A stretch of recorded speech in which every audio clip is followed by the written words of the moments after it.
네, 여러분 안녕하십니까? 가장 빠른 종합뉴스 뉴스큐 시작합니다. 윤석열 대통령의 이른바 관저 정치가 본격화하고 있습니다.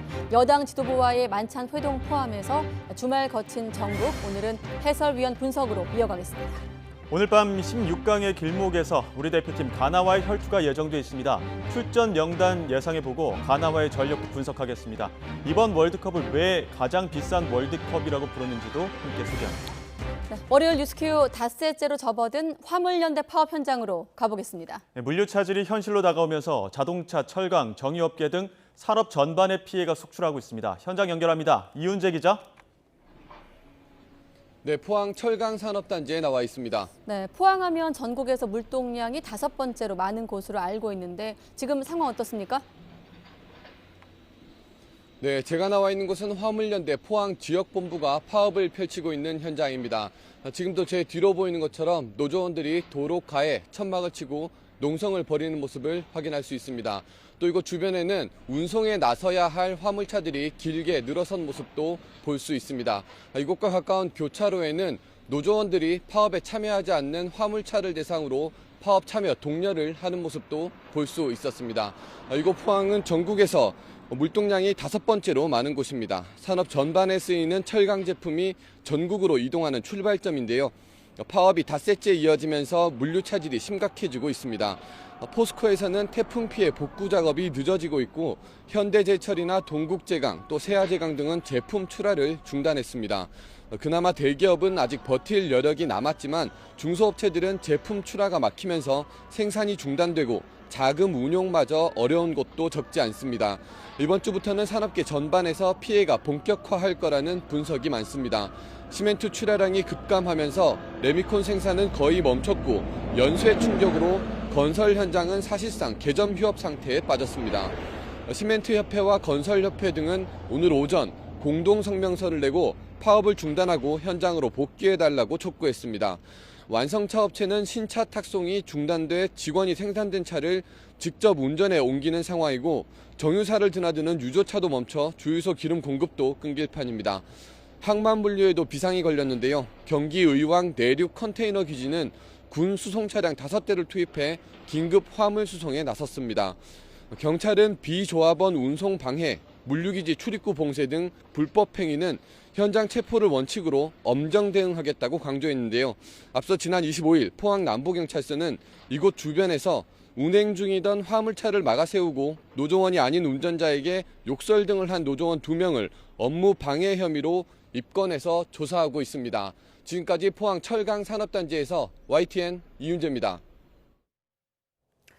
네, 들으신 대로 산업계 전반으로 피해가 확산하고 있는 가운데 국토교통부와 화물연대 노조 간의 첫 교섭이 열렸습니다. 양측은 안전운임제 영구화와 품목 확대 적용을 두고 첨예한 입장차를 보이고 있습니다. 취재기자 연결해 자세한 내용 알아보겠습니다. 윤혜리 기자. 네, 경자부입니다. 네, 2시간 정도 지났는데 교섭은 어떻게 진행 중입니까?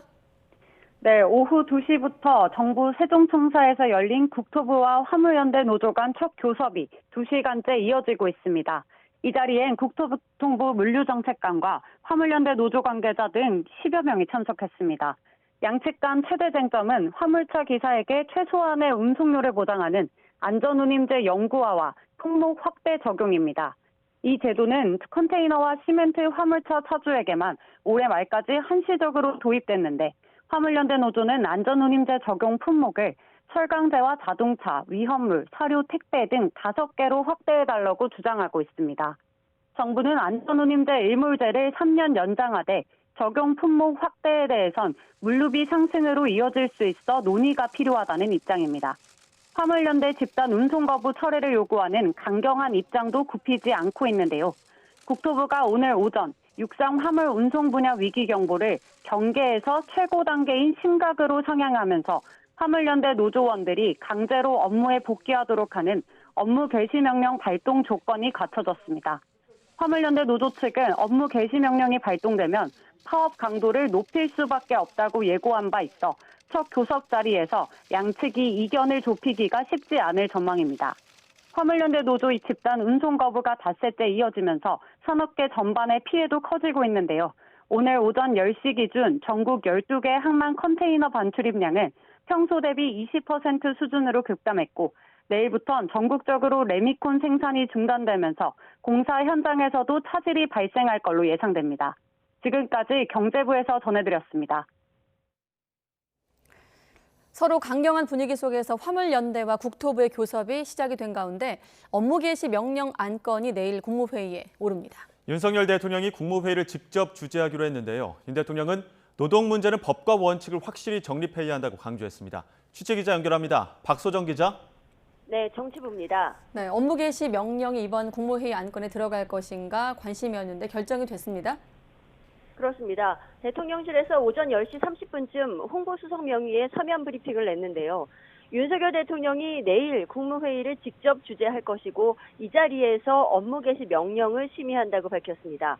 내일은 애초 국무총리 주재였는데요. 현재 총리가 순방 일정으로 출국해 부재 중이라 당초 경제부총리가 주재를 대신하려고 했는데 국민 피해를 더는 방치할 수 없고 이 사안이 심각한 만큼 윤 대통령이 직접 회의를 주재하기로 했다고 대통령실은 설명했습니다. 윤 대통령은 오늘 오전 수석 비서관 회의에서는 노사 법치주의 그리고 법과 원칙을 거듭 강조했는데요. 관련 브리핑 직접 들어보겠습니다. 노사 법치주의를 확실하게 세워야 한다고 강조했습니다.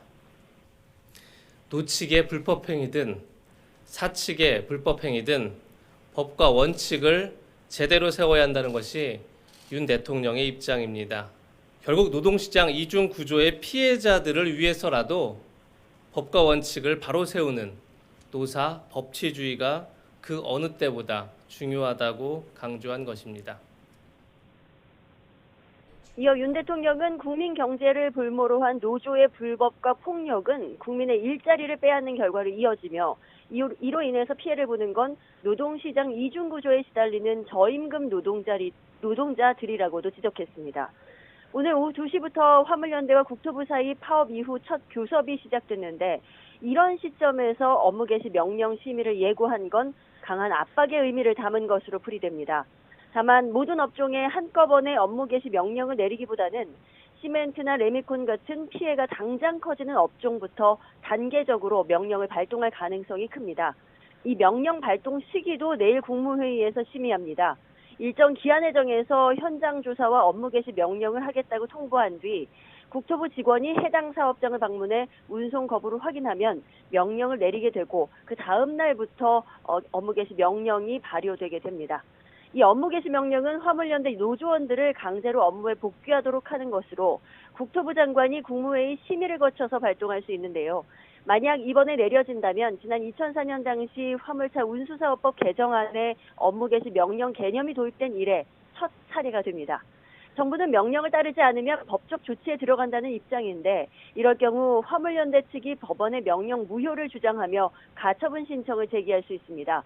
법적 다툼에 들어가면 경제 위기 정도와 그 피해를 입증해야 하는 책임이 정부에 있는데 국토부와 산업부는 이런 부분까지 자료를 마련하는 등 실무 준비를 마친 것으로 전해졌습니다. 지금까지 정치부에서 YTN 박소정입니다. 네, 이번 화물연대 파업과 관련해 대통령이 내일 국무회의를 직접 주재하고 업무 개시 명령을 심의하기로 한 가운데 정치권에선 파업의 책임 소재를 둘러싼 공방도 이어지고 있습니다. 이상민 장관 파면과 내년도 예산안 처리를 둘러싼 여야 대치도 이어졌는데요. 국회 취재기자 연결하겠습니다. 손효정 기자. 네, 국회입니다. 네, 화물연대 파업 관련한 정치권 공방부터 자세히 전해주시죠. 네, 국민의힘은 오늘 오후 레미콘 업체 관계자들을 직접 만나 화물연대 파업으로 인한 애로사항을 들었습니다. 여당은 화물연대의 파업이 섬뜩한 국가 파괴 선동이라며 불법 파업으로 규정했습니다. 이어 대통령실 기조에 맞춰 불법 행위를 엄단하기 위해서는 단호한 대응이 필요하다고 재차 강조했습니다. 불법 파업은 더 이상 우리 경제와 국민을 볼모로 한 용납될 수 없는 행위라고 생각합니다. 자금의 경제 상황을 반추해 보면 더더욱 그러합니다. 반면 더불어민주당은 지난 6월 화물연대 파업 때 했던 약속을 지키지 않은 건 정부라며 책임의 화살을 돌렸습니다. 정부가 강경 대응 카드로 노동자들의 생존권 요구를 억누를 수 있다는 생각은 내려놓으라고 맞받은 겁니다. 이와 함께 이재명 대표는 오늘 오후 노란봉투법 운동본부 관계자를 만나 노란봉투법 통과와 관련해 빠른 시간 안에 가시적인 성과를 내겠다며 노동계에 힘을 실어줬습니다. 전 재산을 묶여가지고 죽을 때까지 그 굴레에서 벗어날 수 없게 만드는 이 가혹한 손배 가압류 남용이 사실상 노동자들의 노동 3권을 무력화하고 있습니다. 네, 그리고 여야가 어렵사리 국정조사 합의를 했는데 이상민 장관 파면과 또 내년도 예산안 놓고 다시 신경전을 벌이고 있습니다. 네, 국민의힘은 이상민 행정안전부 장관을 오늘까지 파면하라는 민주당의 요구에 조사 결과도 나오기 전에 또 다른 정쟁거리를 만들고 있다며 강하게 반발했습니다. 국민의힘 측 이태원 참사 국정조사 특별위원들은 민주당이 이 장관의 파면 요구를 즉시 철회하지 않는다면 국조위원 사퇴도 고려할 거라며 엄포를 놨습니다. 이태원 참사를 윤석열 정부 퇴진의 불쏘시개로 삼으려는 정략적 기도를 중단하십시오. 정략적 국정조사에 결코 동의할 수 없으며 국조위원 사퇴도 고려할 것입니다. 민주당은 윤석열 대통령이 이제 국민인지 이 장관인지 선택할 시점이라며 때늦은 결단이라도 보여주길 바란다고 거듭 촉구했습니다. 이어 잠시 뒤 진행되는 고위 전략회의에서 이 장관 거취와 관련해 해임 건의안과 탄핵 소추안 가운데 어떤 것을 추진할지 최종적으로 논의할 방침입니다. 이상민 장관 해임 건의안에 대해서는 아니면 탄핵 소추안 좀 결정이 어떻게 될지 싶어가지고요. 네. 오후 4시에 고위전략회의가 있는데 거기서 최종 결정을 하게 될 것입니다. 지금 말씀드리기 어렵습니다. 다 아시잖아요. 뭐 둘 중에 하나일 거라는 거. 여야의 신경전은 예산안 심사로도 이어졌는데요. 정진석 비대위원장은 법정 시한안에 내년도 예산안을 신속히 처리하는 게 민생 정치라며 야당의 협조를 강조했습니다. 반면 이재명 대표는 예산안 처리 기한이 다가와도 정부와 여당은 전혀 급해 보이지 않는다며 오히려 야당의 책임 떠넘기기 하고 있다고 비판했습니다. 오늘 오전에 열린 기획재정위원회 조세소위도 사회적 경제 3법 등 추가 법안 상정을 두고 여야 간 이견을 좁히지 못하고 결국 파행했습니다. 지금까지 국회에서 전해드렸습니다. 윤석열 대통령의 국정수행 지지율은 정부 출범 이후 가장 높은 30%대 중반대를 기록했다는 여론조사 결과가 나오기도 했습니다. 잠깐 보시죠. 리얼미터가 지난 21일부터 25일까지 전국 18세 이상 2,514명한테 물었더니 윤 대통령이 국정수행을 잘한다는 평가는 36.4%로 일주일 전보다 3%포인트 올랐고 잘못하고 있다는 평가는 60.8%로 3%포인트가 내려갔습니다. 이로써 윤 대통령은 10월 4주차 이후 4주 만에 다시 30%대 중반 지지율을 회복한 건데 리얼미터는 민주당 김의겸, 장경태 의원의 각종 논란이 불거진 가운데 국민의힘이 이태원 참사 국정조사에 동참하기로 한 것 등이 중도층에 영향을 미쳤다고 분석하고 있습니다. 더 자세한 내용은 리얼미터 홈페이지나 중앙선거 여론조사심의위원회 홈페이지를 참조하면 됩니다. 한동훈 법무부 장관이 자택 문 앞까지 찾아와 생중계한 유튜브 매체 더 탐사에 대해 과거 정치 깡패들이 하던 역할을 하고 있다고 맹비난했습니다. 한 장관은 오늘 출근길에 기자들과 만나 과거에는 이정재나 임화수 같은 깡패들이 정치인들이 나서기 어려운 불법을 대행했다면 지금은 더 탐사 같은 곳이 주류 정치인과 협업하거나 뒷배를 믿고 불법을 저지르고 있다고 말했습니다. 또 사전에 연락했다는 더 탐사 주장에 대해선 자신은 미리 연락받은 적이 없고 취재라고만 하면 모든 불법이 허용되는 거냐며 법에 따라 절차를 진행할 것이고 김의겸 의원 등 동조했던 이들을 상대로도 민형사 조치를 준비하고 있다고 덧붙였습니다. 네, 청담동 술자리 의혹을 처음 제기했던 유튜브 채널 더 탐사 직원들이 이렇게 한동훈 장관 자택 앞에 무단 침입한 혐의로 경찰 수사를 받고 있습니다. 공용 공간인 현관 앞도 주거 침입으로 볼 수 있다는 판례가 있는데 취재 목적이라는 주장이 어느 정도 인정되는지가 관건이라는 지적도 있습니다. 황보혜경 기자가 보도합니다. 지난 27일 유튜브 채널 더 탐사 직원들이 한동훈 장관 집 앞을 찾아가 유튜브 방송까지 진행했습니다. 한 장관은 즉각 경찰에 고발했습니다. 해당 혐의는 주거 침입과 보복 범죄입니다. 더 탐사 측은 사전에 취재 목적임을 밝혔고 공동 현관문이 열려 있어 들어갔다고 주장하고 있습니다. 저는 취재를 하려고 이곳에 섰습니다. 사전에 저희가 이제 예고를 하고 방문하는 겁니다. 이에 대해 한 장관은 사전에 연락이 없었다며 강하게 반박했습니다. 사전에 연락을 안 했죠. 그렇게 따진다면 취재라는 이름만 부르면 모든 불법이 허용되는 건가요? 이처럼 양쪽 주장이 엇갈리는데 과연 주거침입 혐의는 인정될 수 있을까? 우선 주거침입의 경우 아파트 복도나 엘리베이터 등은 공용 공간이어도 거주자의 의사에 반해 침입하면 처벌할 수 있다는 대법원 판례가 있습니다. 다만 정당한 취재 목적이 인정되면 위법성이 배제될 수 있다는 게 전문가들의 설명입니다. 요즘 대법원이 주거침입을 넓게 인정하는 추세인데요. 주민을 속이지 않고 정당한 취재 목적을 밝혔는지, 그리고 당시 거주자였던 피해자의 허락 없이 주거지에 들어간 것인지 등을 따져보아야 할 것 같습니다. 보복 범죄는 보복의 뚜렷한 목적과 협박 등이 있어야 성립하는데 더 탐사 측이 보복의 목적을 스스로 인정했다는 지적도 있습니다.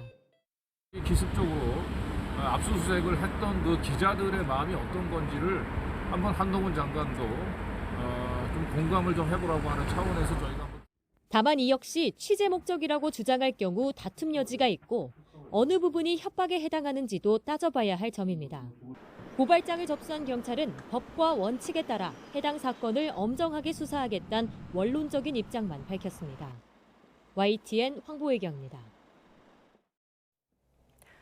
네, 내일이면 이태원 참사 발생 한 달이 됩니다. 이태원 참사를 수사하고 있는 특별수사본부가 이번 주 주요 피의자에 대한 구속영장 신청에 들어갈 전망입니다. 오늘은 박희영 서울 용산구청장과 박성민 전 서울경찰청 정보부장 등 경찰 관계자들을 다시 부르며 막바지 소환 조사에도 속도를 내고 있습니다. 현장에 취재기자 나가 있습니다. 임성재 기자. 네, 경찰청 특별수사본부입니다. 네, 주요 피의자에 대한 신병 처리가 이번 주 시작될 거란 전망이 나오고 있네요. 네, 특수부는 이번 주 주요 피의자들에 대한 구속영장 신청을 검토하고 있습니다. 1차로 입건된 피의자들에 대한 2차례 소환 조사가 완료가 됐고 그 압수수색과 함께 다수의 관련자 진술을 확보했기 때문입니다. 이미 이임재 전 용산경찰서장과 류미진 전 서울경찰청 상황관리관 그리고 최성범 용산소방서장 등 주요 피의자에 대한 2차 조사가 마무리됐습니다. 소환 조사가 어느 정도 마무리된 만큼 특수부는 피의자 가운데 신병을 확보할 대상과 순서를 검토할 예정입니다. 또 이르면 이번 주 그간 압수품 분석과 조사 결과를 토대로 추가 입건자도 밝힐 계획입니다. 현장 책임자에 대한 구속 수사가 이루어진다면 윗선을 향한 수사도 속도를 낼 거로 보입니다. 경찰청 특별감찰팀은 지난 11일 김광호 서울경찰청장에 대한 대면 조사 내용과 14일 서면 답변 자료를 특수본에 전달했습니다. 다만 감찰팀은 김광호 서울청장을 수사해달라고 의뢰한 건 아니라고 선을 그었습니다. 하지만 특수본이 김 청장을 불러 조사하겠다고 공언해온 만큼 이 곧 소환해 서울경찰의 수장으로서 기동대 배치 등 일련의 사안에 대한 책임이 있는지 조사할 가능성이 있습니다. 네, 주요 피의자 신병 처리가 임박했는데 오늘도 박희영 용산구청장 그리고 박성민 전 서울경찰청 정보부장 다시 소환해서 조사하고 있죠. 네, 특수부는 오전 10시부터 박희영 서울 용산구청장을 다시 불러서 피의자 신분으로 조사하고 있습니다. 또 헬로윈 관련 정보 보고서 문건 삭제와 연루된 이 박성민 전 서울경찰청 정보부장과 전 용산경찰서 정보과장을 다시 불러서 조사하고 있습니다. 이들은 출석 전에 포착되긴 했지만 입장을 묻는 질문에 아무런 대답도 하지 않았습니다. 직접 들어보겠습니다. 한 말씀 해주십시오. 오늘 조사에서 어떤 말씀하실지 한 말씀 해주세요.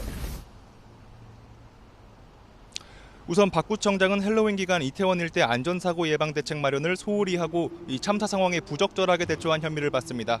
참사 전엔 헬로윈 대비 긴급대책 회의에 참석하지 않았고 이 참사 직후 진행된 여러 차례 회의에도 모습을 드러내지 않았습니다. 특수부는 오늘 그간 확보한 관련자 진술과 압수물 분석 결과 등을 토대로 박 구청장의 혐의를 입증하는 데 주력할 거로 보입니다. 이 정보보고서 삭제 의혹과 관련해서도 이 현재까지 소환자 가운데 가장 윗선인 박성민 전 서울청 정보부장과 실무자인 전 용산서 정보과장을 동시에 불렀습니다. 특수부는 두 사람을 상대로 삭제를 지시하고 이 지시받은 경위와 이 조직적인 은폐 가능성까지 살펴보고 있습니다. 특히 헬로윈 행사 전에 인파 문제를 우려한 용산서의 정보보고서를 이 통상적인 절차에 따라 삭제한 건지 아니면 감찰과 압수수색에 대비해 의도를 갖고 지운 건지 캐물을 거로 예상됩니다. 이 밖에 참사와 관련해 경찰 현장 책임자인 전 용산서 112 상황실장도 다시 부르는 등 이 실무자급 인물에 대한 소환 조사가 막바지로 향하는 모습입니다. 지금까지 특수본에서 전해드렸습니다.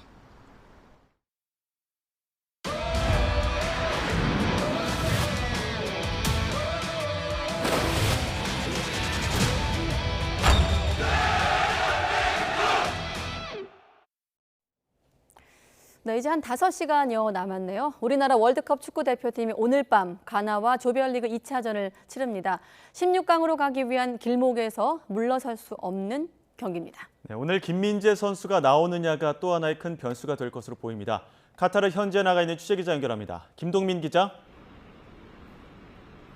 네, 저는 지금 대표팀 숙소가 있는 카타르 도하의 중심지 웨스트베이에 나와 있습니다. 네, 하나하나 궁금한 게 많은데 먼저 김민재 선수의 출전 오늘 결정한다고 했는데 여부가 정해졌습니까?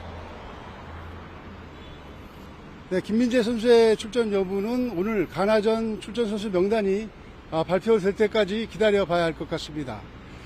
대표팀 출전 선수 명단이 확정됐다 하더라도 대표팀에서 언론에 명단을 미리 공개하지는 않기 때문입니다.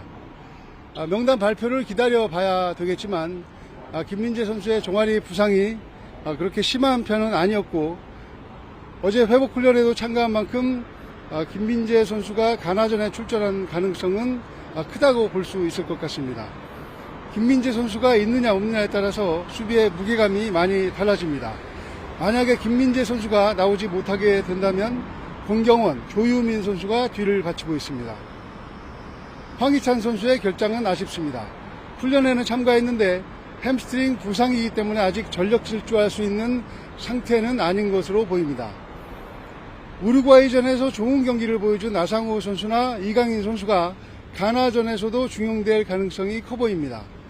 원톱 공격수에는 황의조 선수 대신 조규성 선수가 선발로 나올 가능성도 있어 보이고 손흥민 선수가 원톱으로 나오고 중앙 미드필더에 활동량이 좋은 작은 정우영 선수를 선발로 기용하는 전술도 가능해 보입니다. 속도를 높이고 가나의 뒷공간을 노리기에도 적합하고 또 손흥민 선수가 최전방에서 수비수들을 끌고 다니며 이선에서 공격 기회를 많이 만들어낼 수 있기 때문입니다. 그 외 선수 라인업 변화는 크지 않을 것으로 보입니다. 네, 어제 가나도 공식 기자회견에서 손흥민 선수 자주 언급했는데 우리 팀에 대해서 어떻게 준비하고 있는 것으로 보입니까? 네, 가나 기자회견장에서는 손흥민 선수를 어떻게 막을 것이냐 하는 질문이 쏟아졌고 가나 감독과 선수는 손흥민 선수를 잘 막을 수 있다는 원론적인 답변을 반복했습니다. 어제 황인범 선수가 가나의 약점을 언급한 것이 있는데 라인 컨트롤이 그렇게 좋지 않은 것 같다고 이야기했습니다. 수비 라인이 조직적으로 같이 올라갔다 내려갔다 하는 것과 최전방 라인과 최후방 라인 사이의 간격을 말하는 것인데 조직력에서는 우리가 가나보다는 낫다는 자신감으로도 볼 수 있습니다. 황인범 선수는 어제 1차전에서 경기력으로 국민들에게 희망을 줬다면 2차전에서는 승리라는 결과로 행복을 줄 수 있었으면 좋겠다고 말도 이쁘게 했습니다. 부담감을 떨쳐내고 오늘 경기도 멋지게 해줄 수 있기를 기대해 보겠습니다. 오늘은 두 팀이 모두 승점 3점을 목표로 하고 있기 때문에 공격적으로 경기가 전개될 가능성도 큽니다. 골이 많이 나올 수 있는 경기로 예상됩니다. 하지만 가나가 수비 라인에서 포르투갈전 전반에 보여줬던 5백을 쓴다면 또 지루한 치열한 중원 공방으로 이어질 그런 경기가 될 가능성도 있습니다. 벤투 감독은 상대 수비 전술에 따라서 우리가 대응 방법을 정하겠다고 이야기한 만큼 경기가 시작된 뒤에 어떤 유연한 전술로 용병술을 또 보여주면서 경기를 주도할 것인지 벤투 감독의 용병술도 한번 지켜볼 부분입니다. 지금까지 카타르 도하에서 YTN 김동민입니다.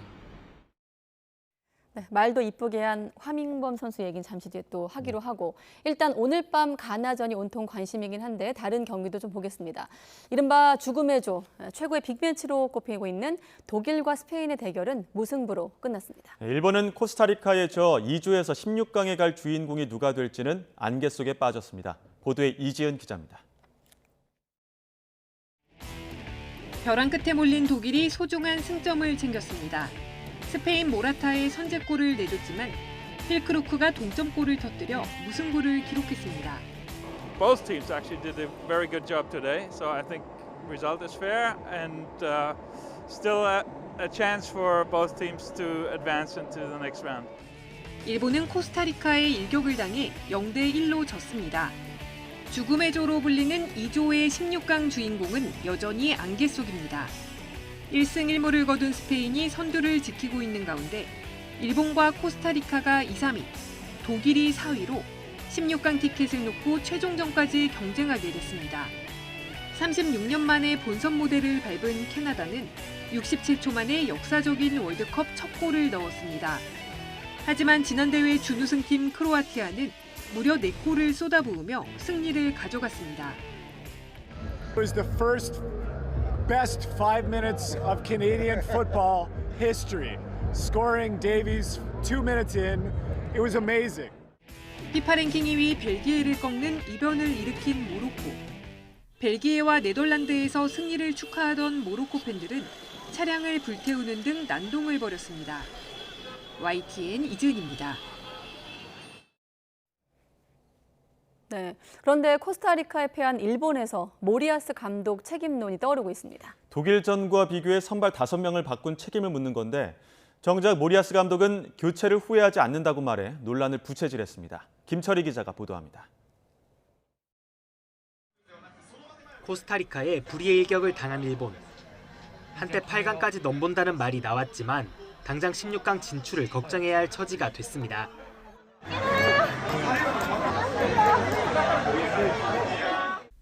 패배를 놓고 모리아스 감독의 책임론도 떠올랐습니다.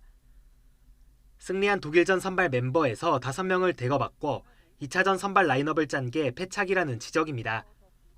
하지만 모리아스 감독은 결과적으로는 잘 안 됐지만 선발 대거 교체는 승리에 필요한 일이었다고 생각한다고 말해 논란을 키웠습니다. 일본 누리꾼들은 부글부글 끓고 있습니다. 승점을 따야 하는 코스타리카전이 아니라 스페인전에 집중한 이유를 모르겠다부터 감독은 반성하지 않았지만 본인도 계획을 잘 몰랐던 것 같다. 감독 연임은 물 건너 갔다는 비판이 등장했습니다. 경기는 졌지만 일본 관중들은 이번에도 경기장을 청소하고 떠나 화제가 됐습니다. 피파도 공식 SNS 계정에 쓰레기를 청소하는 일본 관중 사진을 올리며 승패와 관계없이 언제나 존경스럽다고 언급했습니다. 다만 일부 일본 팬들이 경기장에서 우길기를 걸려고 시도하다 제지당해 논란을 일으켰습니다. YTN 김철입니다. 12 여파가 정치적 앙숙인 미국과 이란의 갈등으로 이어지고 있습니다. 미국 월드컵 축구 대표팀은 SNS에 조별 순위표를 올리며 시위를 지지하는 뜻에서 한때 이슬람 문양을 지운 이란 국기를 썼는데 그러자 이란이 미국을 피파 윤리위원회에 제소하겠다면서 거세게 반발했습니다. B조 2위 이란과 3위 미국은 모레 16강 진출이 걸린 조별리그 3차전을 치릅니다. 가장 비싼 월드컵이라고 불리는 2022 카타르 월드컵, 수백 조를 쏟아부은 것으로 알려졌죠. 그런데 우승 상금 또한 역대급입니다. 총 상금 4억 4천만 달러, 오늘 환율 기준으로 5,888억 원이고 우승팀 상금은 4,200만 달러로 우리 돈 약 560억 원가량을 받게 됩니다. 상금은 개최국이 아닌 국제축구연맹 피파가 지급하는데요. 이렇게 큰 돈은 어디서 나올까요? 피파는 이번 카타르 월드컵 기간 동안 티켓 판매량, 중계권, 광고료 등으로 8조 원 넘게 벌어들일 것으로 전망되고 있습니다. 우승국만 상금을 가져가느냐? 그렇지 않습니다. 꼴찌에게도 상당량의 상금이 지급됩니다. 예를 들어 일찌감치 조별리그 탈락을 확정한 개최국 카타르도 우리 돈으로 120억 원의 상금을 받습니다. 출전한 32개 나라 모두에게 지급되는 상금인 거죠. 16강부터는 규모가 더욱 커집니다. 16강 진출국은 1,300만 달러, 우리 돈 170억 원 넘게 받게 되고 8강은 220억, 4강은 330억, 준우승은 400억 원가량의 상금이 주어집니다.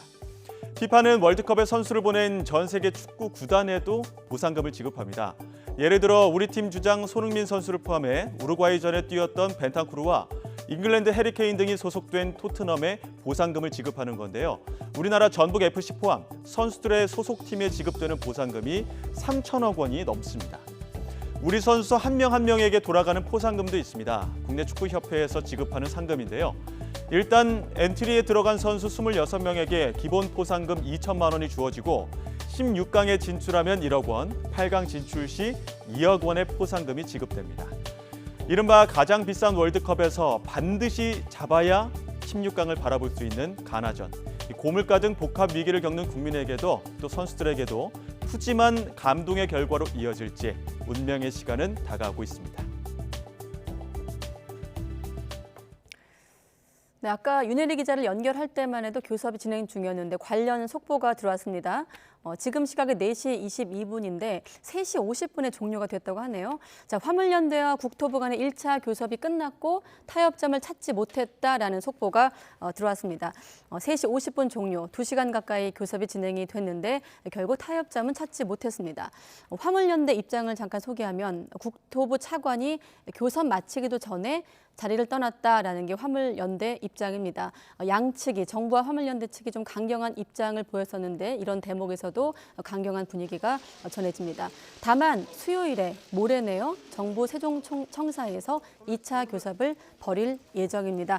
강제 업무 복귀 업무 개시 명령 발동 검토가 이루어지고 있는 가운데 일단은 1차 교섭이 끝났고 타협점은 찾지 못했다는 속보였습니다.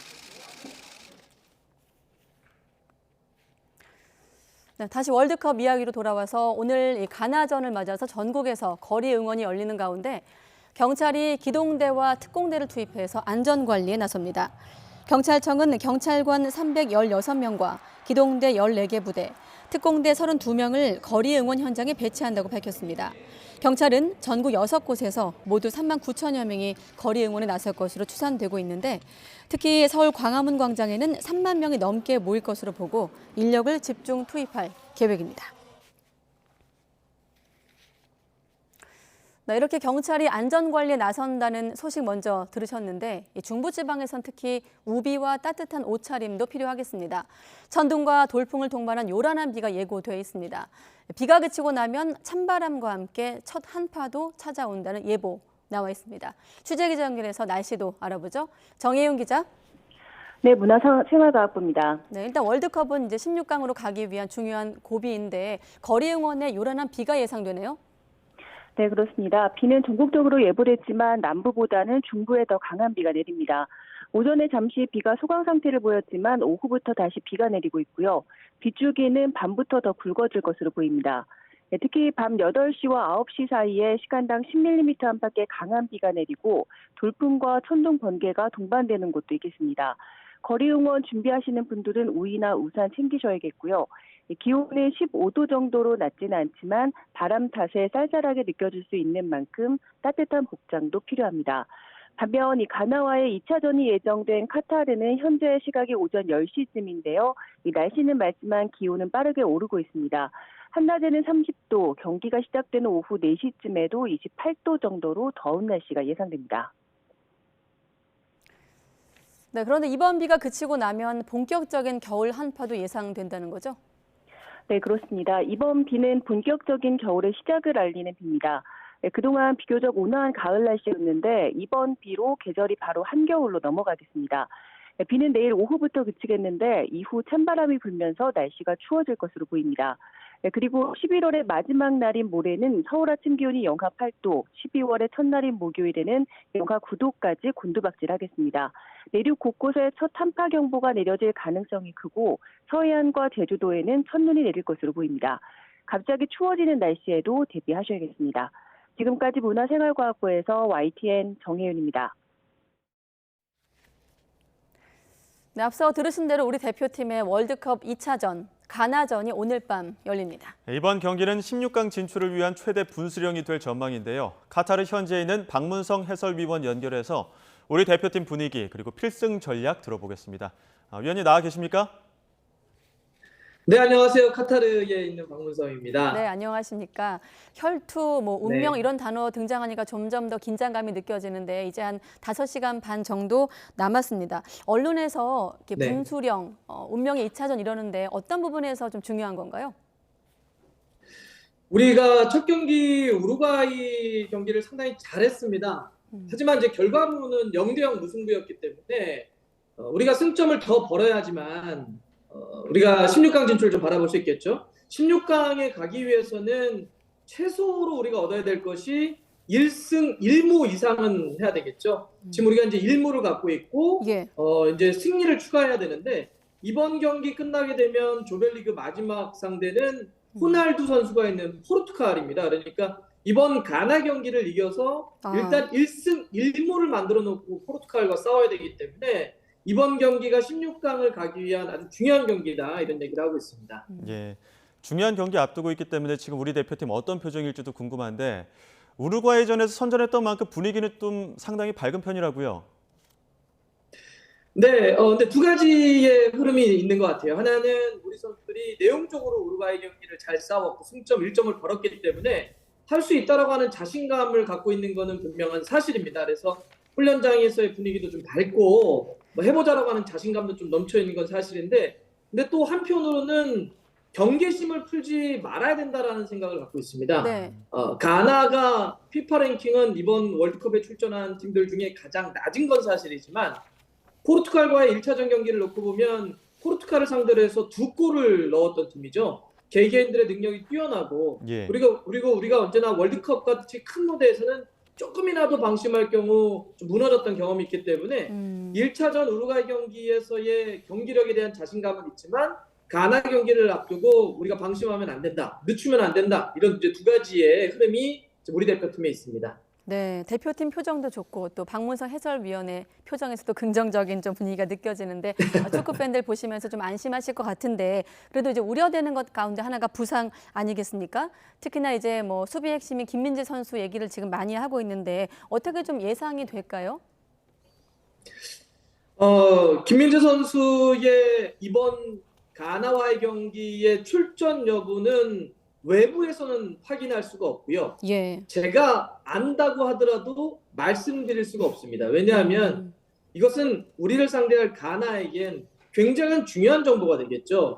김민재 선수는 우리 대표팀 수비의 그야말로 핵심이기 때문에 김민재 선수가 나오느냐 못 나오냐는 우리에게도 중요하지만 상대 가나에게도 상당히 중요한 정보가 됩니다. 그래서 어제 하루 앞두고 공식 기자회견에서 벤투 감독도 황희찬 선수는 지금 부상 때문에 이번 경기까지는 뛸 수 없지만 김민재 선수는 경기 당일 아침까지 체크하겠다라는 말로 모든 걸 좀 열어놨거든요. 그래서 지금으로서는 김민재 선수가 이번 가나와의 경기 때 뛸 수 있는지 뛸 수 없는지는 확인해 드릴 수가 없는 그런 상황이라 볼 수 있습니다. 네, 아까 알고 있어도 말할 수 없다고 하시니까 왠지 좀 더 묻고 싶지만 더 이상 묻진 않겠습니다. 다만 그걸 하나의 또 벤투 감독의 전략으로 보잖아요. 지난번 우루과이 전도 그렇고 이런 벤투 감독의 이를테면 보안 유지 전략은 유효하다고 보십니까? 네, 그럼요.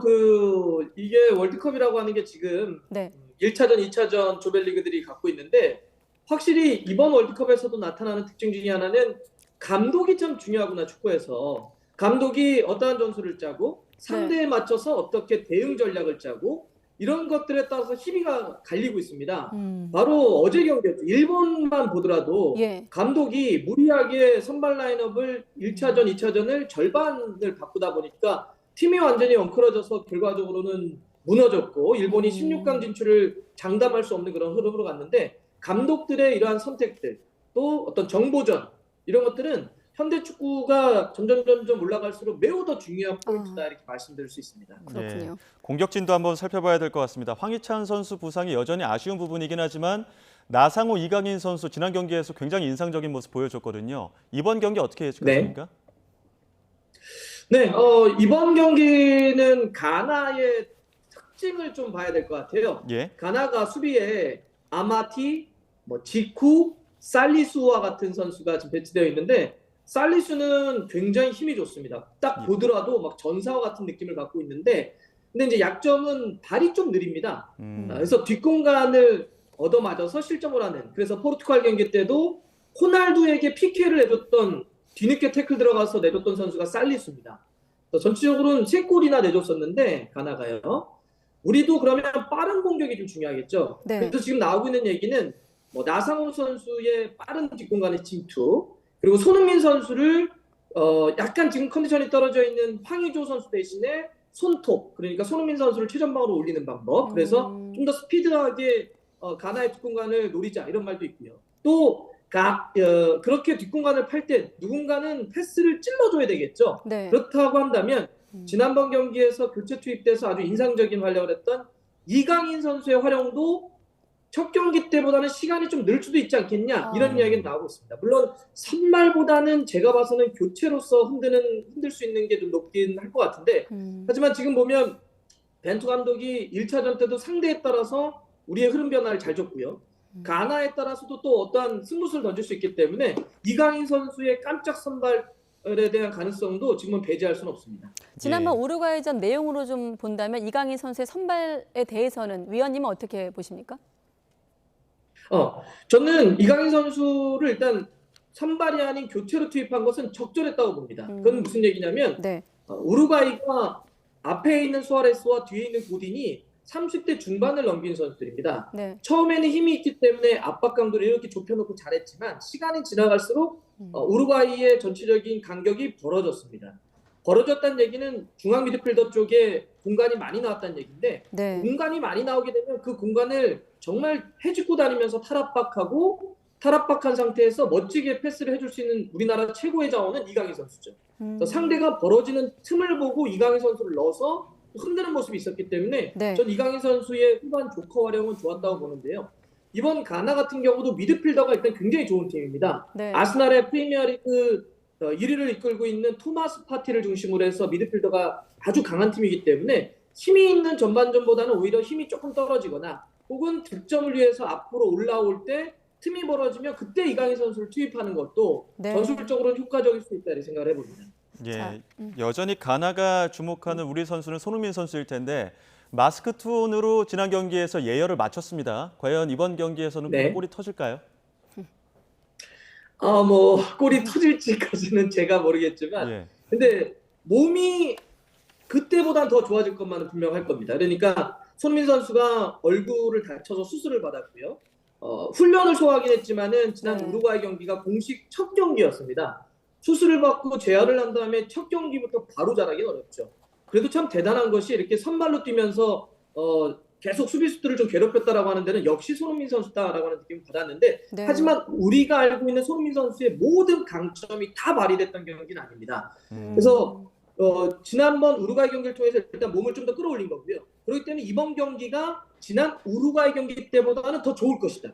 더 좋다면 골에 대한 확률은 좀 더 올라가지 않겠냐라고 생각할 수 있습니다. 네, 본인은 정작 마스크 신경 안 쓰려고 했다고 하지만 보는 우리들이 자꾸 신경을 쓰여서 그래도 부담은 주지 않게 기대는 걸어보겠습니다.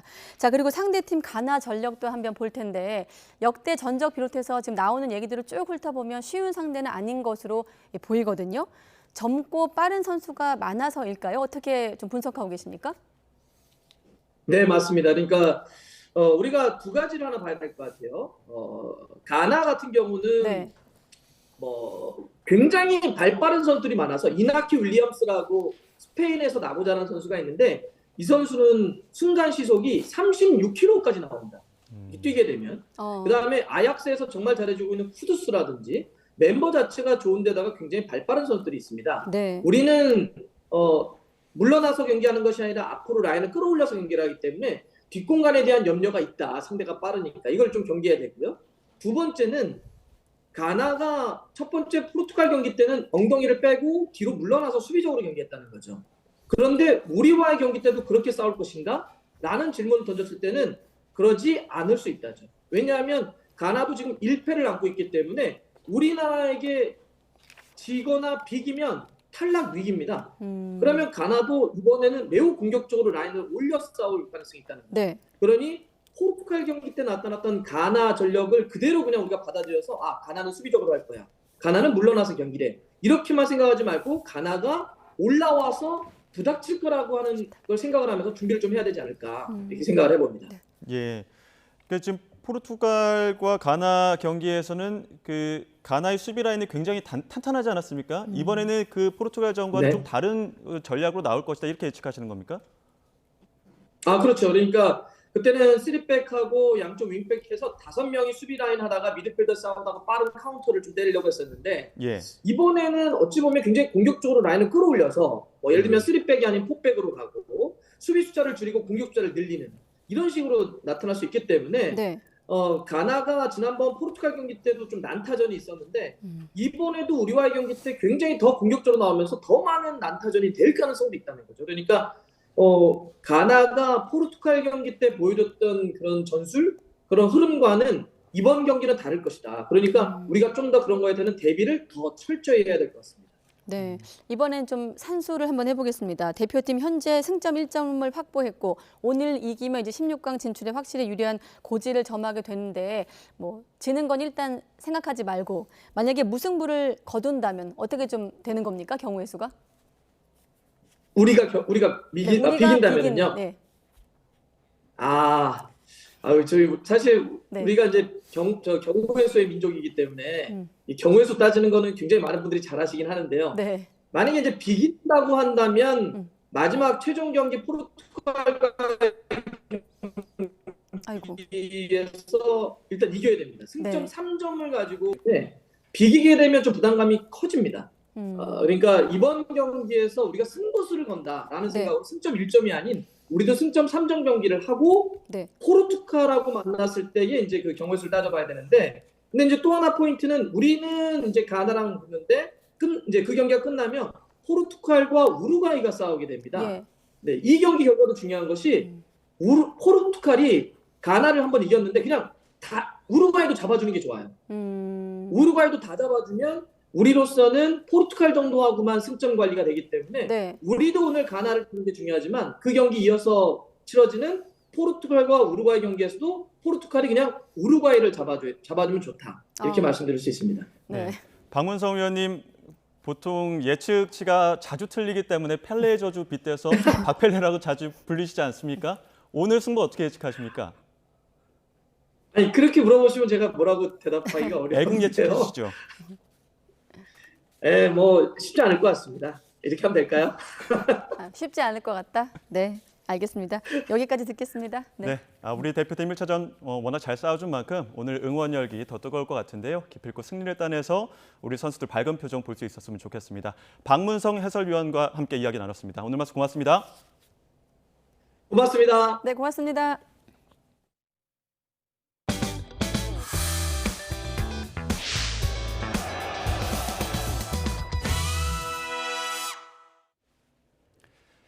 코로나19 신규 환자가 2만 2천 명대로 증가세가 주춤했습니다. 오늘부터 코로나19 기존 백신을 활용한 3, 4차 접종 사전 예약이 중단되고 이가 개량 백신으로 겨울철 접종이 단일화됩니다. 취재 기자 연결합니다. 최명신 기자. 네, 최명신입니다. 네, 코로나19 발생 현황 전해주시죠. 네, 오늘 0시 기준 코로나19 신규 환자는 22,327명입니다. 어제보다 2만 4천여 명 적습니다. 엿새째 내림세를 보였는데 일주일 전과 비교하면 거의 비슷하고요. 2주 전보다는 1,000명 정도 적은 숫자입니다. 코로나19 겨울 재유행이 본격화했지만 확진자가 급격하게 증가하기보단 완만하게 증가하거나 정체하는 모습을 보이고 있습니다. 백경란 질병관리청장은 이번 겨울 재유행 상황을 보면 증가 속도가 둔화하고 정점도 조금씩 낮아지는 방향으로 보인다면서 이런 방향성이 유지된다면 유행 위협이 조금씩 감소할 것으로 기대한다고 말했습니다. 다만 변이가 어떻게 올지에 따라 달라질 것이기 때문에 미래 유행이 어떨 것이라고 단정적으로 말하기는 조금 어려운 시기라고 설명했습니다. 확진자 증가과 통상 2, 3주 시차를 두고 나타나는 위중증 환자 추이는 상대적으로 좋지 않습니다. 위중증 환자는 전날보다 10명 많은 491명으로 500명에 바짝 근접했습니다. 지난 9월 21일 이후 68일 만에 가장 많습니다. 사망자도 하루 새 44명 나왔습니다. 전국 중환자병상 가동률은 34.8%를 기록했습니다. 당국은 위중증 환자와 사망자 증가세에 주목하고 병상 확보와 백신 접종률 제고에 총력을 기울이고 있습니다. 당국은 일단 상급 종합병원과 대형 종합병원을 중심으로 위중증 환자 병상 330개를 추가 가동해 인명피해 증가에 대비하고 있습니다. 또 60세 이상과 감염 취약계층을 중심으로 겨울철 추가 백신 접종을 거듭 강조하고 있는데 오늘부터는 기존 단가 백신을 활용한 3, 4차 백신 사전 예약이 중단되고 다음 달 17일부터는 접종도 중단됩니다. 이에 따라 오늘부터 코로나19 백신 접종이 이가 개량 백신 3종류로 단일화됩니다. 이렇게 되면 백신 피로도가 줄고 면역력은 기존 백신보다 2배 이상 좋아져 재유행 대응 효과도 더 커질 것으로 기대됩니다. 지금까지 사이부에서 YTN 최명순입니다. 중국에서 코로나19 봉쇄에 대한 반대 시위가 확산하는 가운데 신규 감염자가 연일 최고치를 경신하며 4만 명에 육박했습니다. 중국의 신규 감염자는 38,808명으로 기록됐는데 지난 26일보다 412명 늘어난 것으로 닷새 연속 역대 최고치를 경신하고 있습니다. 중국에서는 제로 코로나 봉쇄 정책에 반발하는 시위가 확산하고 있습니다. 경찰의 강제 진압에도 새로운 시위가 계속 이어지며 시진핑 주석의 퇴진을 요구하는 구호까지 등장했습니다. 이동원 기자입니다. 지난 일요일 자정을 넘긴 시간, 베이징 시민들이 하얀 종이를 들고 시위를 벌이고 있습니다. 중국 당국의 검열에 대한 저항의 상징으로 아무것도 안 적힌 흰 종이를 든 이들은 제로 코로나 정책에 따른 봉쇄를 중단하라고 요구했습니다.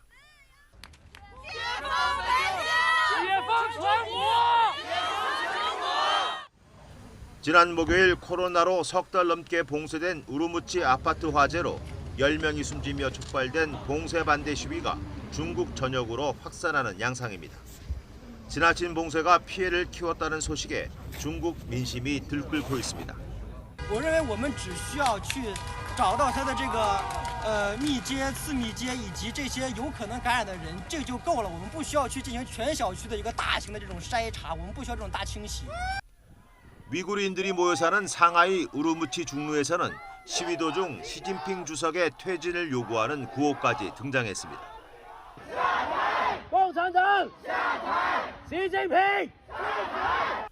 중국 당국이 시위대를 체포하며 강제 진압에 나서고 SNS에 올라오는 시위 관련 영상을 즉시 삭제하고 있지만 AP통신은 베이징대와 칭화대 등 50개 대학에서 시위가 벌어졌다고 전했습니다.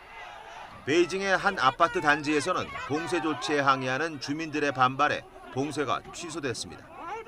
가혹한 봉쇄에 대한 중국인들의 인내심이 바닥을 드러내면서 3년 가까이 이어진 중국의 제로 코로나 정책이 중대 기로를 맞고 있습니다. YTN 이동원입니다. 윤석열 대통령이 한남동 관저에서 여당 지도부와 만찬을 가진 이후 뒷얘기가 무성합니다. 취임 6개월 만에 관저 정치를 본격화하고 있다는 분석도 나오고 있는데요. 또 여야가 어렵게 이태원 참사 국정조사에는 합의했지만 이상민 행정안전부 장관의 거취를 놓고 여전히 접점을 찾지 못하고 있는 상황입니다. 주말 거친 전국 주요 이슈 오늘은 추원호 해설위원과 함께하겠습니다. 안녕하십니까? 네, 안녕하세요. 네, 사실 금요일 밤 일정이었고 여러 가지 얘기가 나오고 있습니다만은 뒷말이 좀 많기 때문에 첫 질문을 한번 드려보겠습니다. 일단은 분위기는 좀 편안했다라는 그렇습니다. 것과 함께 주호영 원내대표 얘기가 많이 나오고 있는 것 같아요. 그렇습니다. 네. 윤석열 대통령과 그 국민의힘 지도부의 네. 관저 만찬, 당연히 분위기가 좋을 수밖에 없었던 것이요. 이 자리가 상견례 자리입니다. 상견례 자리고 또 하나는 뭐냐면은 네. 관저 집들이 행사거든요. 큰 두 가지 성격을 띠고 있기 때문에 뭐 국정 현안에 대한 심각한 현안들이 많이 있기는 하지만은 네. 그래도 그런 문제들보다는 좀 서로 이렇게 너무 자극적이지 않은 문제들로 이렇게 그 대화가 오래 갔다 이렇게 생각하시면 될 것 같고요. 네. 특히 그 주호영 원내대표에 대해서 윤석열 대통령이 굉장히 격려하고 또 포옹하는 그런 모습도 보였고 또 하나는 선배님이라는 표현을 썼습니다. 네. 왜 두 분이 다 1960년생인데 왜 선배님이라면요? 그 주호영 원내대표가 사법연수원 14기입니다. 그리고 윤석열 대통령이 23기거든요. 네. 그러니까 주호영 원내대표가 9기수 선배죠. 그런 의미에서 윤석열 대통령이 선배님이라고 아주 이렇게 그 존칭을 높여서 예우를 했는데 네. 그것은 지금 어떻게 보면은 국민의힘 내부 친윤계를 중심으로 해서 주호영 원내대표를 겨냥해서 좀 부글부글 끓는다라고 하는 그런 갈등설이 있지 않았습니까? 네. 국정조사를 합의한 것 그리고 또 국정감사 때 김은혜 수석 운영위원회에서 이렇게 퇴장시킨 것 이런 문제들이 쌓여서 어떻게 보면 좀 부글부글 끓는 분위기가 있었는데 그거를 네. 윤석열 대통령이 좀 감싸 안는 그런 모습을 보임으로써 갈등설을 좀 무마시키는 그런 모습을 보였습니다. 네, 또 한 가지 공식 확인되지는 않고 있습니다만 다른 여러 언론을 통해서 지금 보도되고 있는 게 부부 동반 모임, 그러니까 이번 여당 지도부 만찬을 기점으로 좀 시점도 좀 오락가락하고 있습니다만 만찬 회동, 부부 동반 회동에 대해서는 좀 어떻게 해석할 수 있을까요? 지금 그때 만났다고 보도가 되는 인사들이 이제 친윤계 핵심이죠. 이준석 전 대표가 윤핵관이라고 표현했던 그 권성동, 장제원, 윤한홍, 이철규 의원을 부부 동반으로 이렇게 관저로 초대해서 만찬 회동을 했다라고 하는 보도들이 좀 나오고 있습니다. 그거는 제가 보기에는 어떻게 보면은 친윤계를 이렇게 줄 세우기라고보다는 그동안 권성동, 장제원 의원 경우에는 서로 같은 윤핵관이면서도 이렇게 사이가 벌어졌다라고 하는 그런 관측들이 전망들이 많지 않았습니까? 그렇기 때문에 서로 간의 이 갈라진 틈들을 좀 메우겠다. 우리가 아니냐. 뭐 이런 측면에서 회동을 했다면은 회동이 이루어진 것이 아닌가 이런 생각이 됩니다. 네, 사실 지금 보시는 분들은 왜 관련 화면이 없을까 좀 의아하실 것 같아서 잠깐 설명해드리면 애초에는 이제 전속 촬영 담당자를 통해서 사진과 영상을 공개하기로 했는데 또 만찬 시작 이후도 대통령실의 공지를 통해서 사진과 영상이 별도로 제공되지 않겠다고 밝혀서 관련 자료화면은 없다는 점 다시 한번 확인해드리겠습니다. 지금 아무튼 이번 사실 지난 6월인가요? 여당 지도부와 함께 이준석 전 대표와 함께 용산 집무실에서 한번 회동을 했고 또 빈살만 왕세자를 불러서 관저에서 회동을 하고 6개월 됐는데 취임 이후 관저 정치 본격화하는 것 아닌가 이런 시각도 있습니다. 그렇습니다. 대통령 내외가 한남동 관저에 입주한 게 지난 7일이었습니다. 그러니까 그동안은 빈살만 왕세자가 한번 제일 먼저 공식적으로 행사를 했고 그다음에 국민의힘 지도부가 이렇게 또 만찬을 했는데 이제 이런 자리에서 관저라는 곳은 어떻게 보면 대통령 부부가 생활하는 공간 아닙니까? 그렇기 때문에 여기에 초청돼서 받는다라고 할 것은 초청된 사람에게도 굉장히 영광인 거죠. 그렇기 때문에 굳이 이 자리를 관저에서 만찬하고 또 오찬하고 하는 행사를 정치인에게만 한정할 것이 아니라 경제인, 문화인, 또 우리 사회에 소외받은 분들, 다양한 분들을 초청을 해서 대통령이 이야기를 듣고 세상이 어떻게 돌아가는지 이야기를 좀 듣는 그런 소통의 자리로 활용했으면 하는 그런 생각이 있습니다. 네, 좀 소통이 확장되었으면 하는 측면에서 본다면 아무튼 지금까지는 여당 인사들과만 회동을 하고 있거든요. 그 배경을 놓고 여야 간에 좀 시각차가 있는데 관련 발언을 좀 듣고 나서 또 대담 이어가겠습니다. 그나저나 야당 인사들은 한남동 관저로 초청을 안 한답니까? 언젠가 하시겠죠. 사실은 그게 이제 이재명 대표 수사하고도 관계가 있는 게 아닌가 이런 생각이 드는데 무슨 과거에는 대통령이 왜 그 사람을 만나냐, 무슨 수사의 가이드라인을 주는 거 아니냐, 보여주는 거 아니냐. 그런 식으로 따지자면 국가보안법상 반국가단체의 수괴인 북한의 국방위원장은 어떻게 만납니까? 말이 안 되는 얘기죠.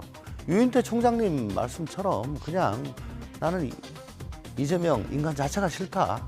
그냥 자백하는 게 나을 것 같습니다.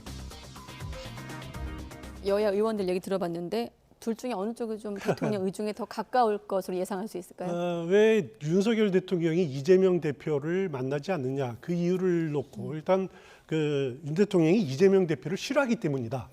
이재명 혐오론 이렇게 주장하는 분들이 있습니다. 그건 단순 명료한 접근 방법이죠. 그리고 또 보기에 따라서는 전국을 찌른 것 같기도 하는데 저는 100% 옳다고 생각은 안 합니다.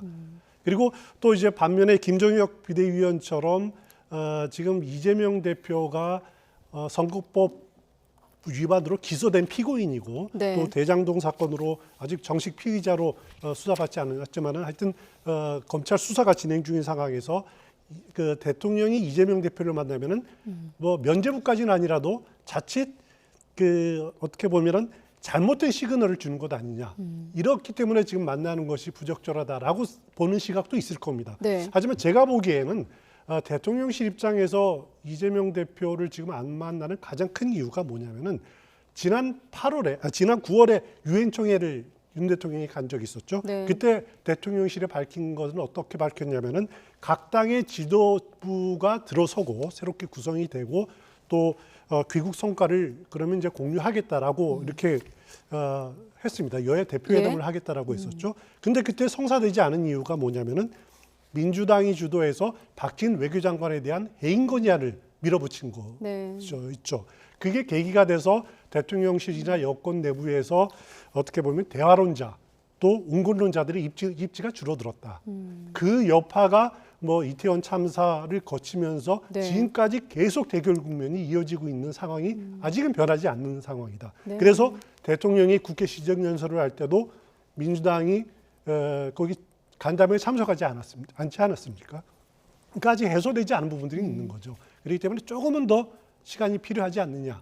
저는 개인적으로 그렇게 생각을 합니다. 네, 시간이 좀 걸리면 만날 수 있을까요? 지난번에 나온 정치 고문인 이재호 고문님께서 두 가지 주문을 하셨는데 기억이 나서 하나는 여당 지도부의 쓴소리, 물론 이제 집들이 성격이긴 합니다만 국내외 상황이 엄중하니만큼 여당 지도부에 좀 쓴소리가 나왔으면 좋겠다라는 것과 좀 그 야당 대표를 만나는 타이밍을 놓쳤다 이런 분석도 있었거든요. 그렇습니다. 그때 기회가 있었는데. 그렇습니다. 그때 유엔 방문 총회 참석 이후에 바로 했으면 좋았을 텐데 지금은 정기 국회 예산 문제가 있고 또 국정조사 이런 현안들이 있기 때문에 지금은 적절한 타이밍이 아닌 것 같습니다. 거기다가 민주당이 지금 이상민 장관에 대한 해임 건의안을 또다시 밀어붙인다는 거거든요.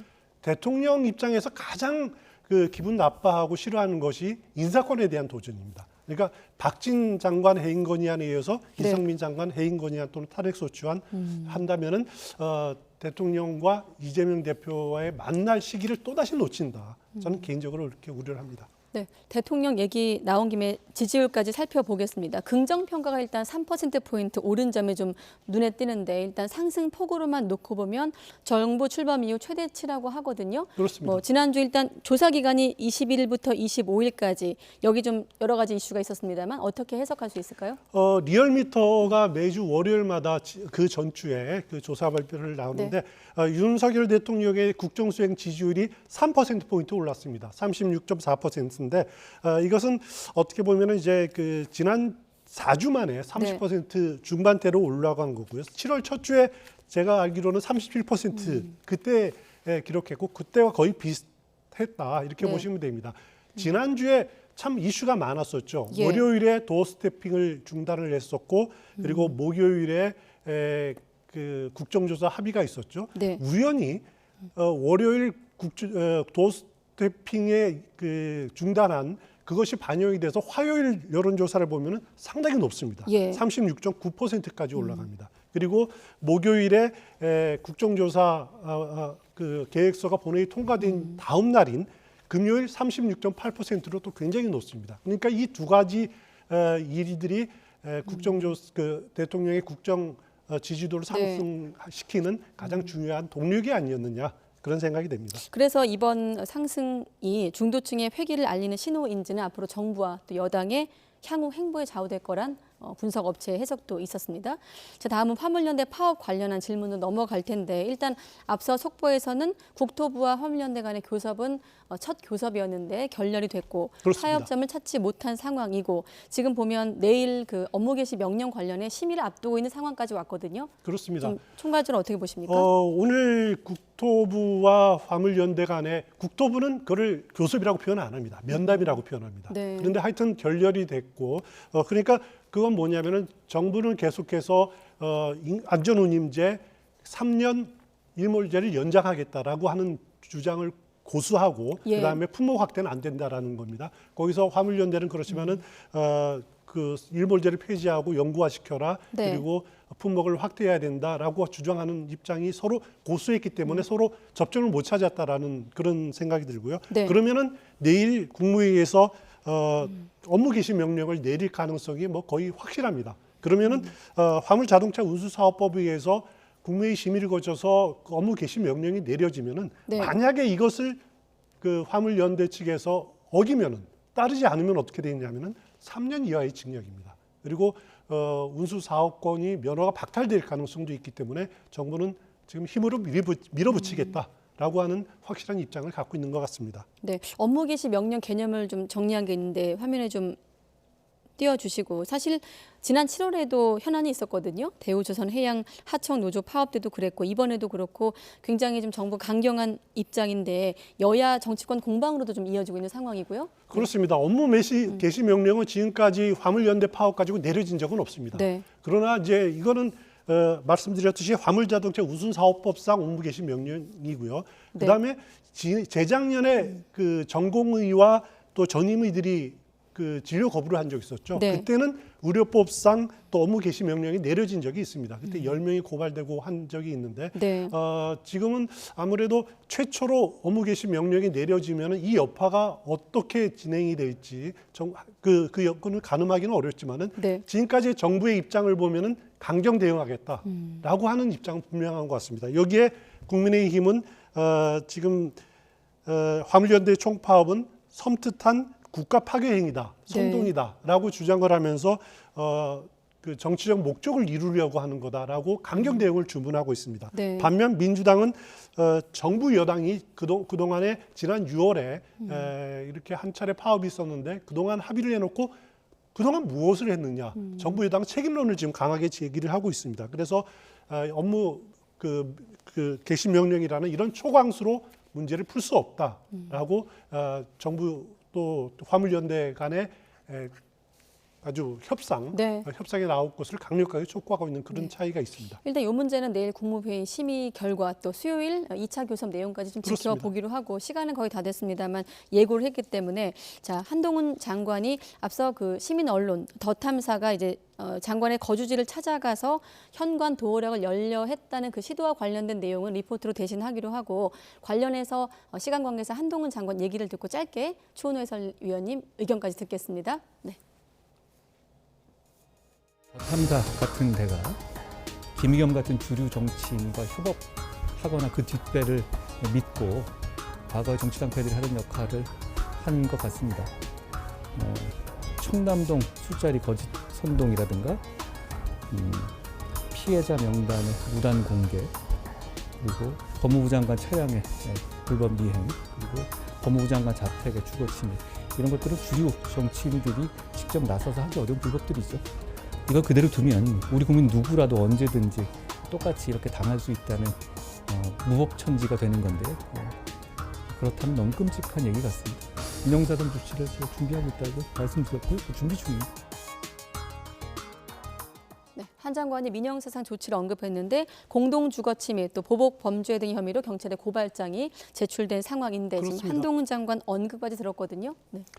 한동훈 장관이 이제 이정재, 이마수 이런 정치 깡패들 언급하면서 정치 깡패들이 정치인이 하기 어려운 불법을 대행했다라고 이렇게 아주 격한 표현이죠. 뭐 이렇게 표현을 점잖게 했습니다만 굉장히 격한 감정을 이렇게 표현한 것 같은데 한동훈 장관이 일단 고발을 했으니까 과연 이 더 탐사팀에 대한 경찰 수사가 이미 진행 중이긴 합니다만 이 부분에 대해서 수사가 진행이 되리라는 생각이 됩니다. 근데 저는 개인적으로 물론 이제 취재임을 더 탐사팀에서 밝혔다 그래도 그 집안에 있는 가족, 그러니까 부인과 자녀들이 느꼈을 그런 불안감 이런 것들을 조금이라도 좀 생각했을까라고 하는 그런 아쉬움이 있습니다. 그래서 과연 이렇게까지 취재를 했어야 됐을까라고 하는 그런 아쉬움이 남습니다. 네, 알겠습니다. 오늘은 여기까지 듣겠습니다. 추은호 해설위원과 함께했습니다. 고맙습니다.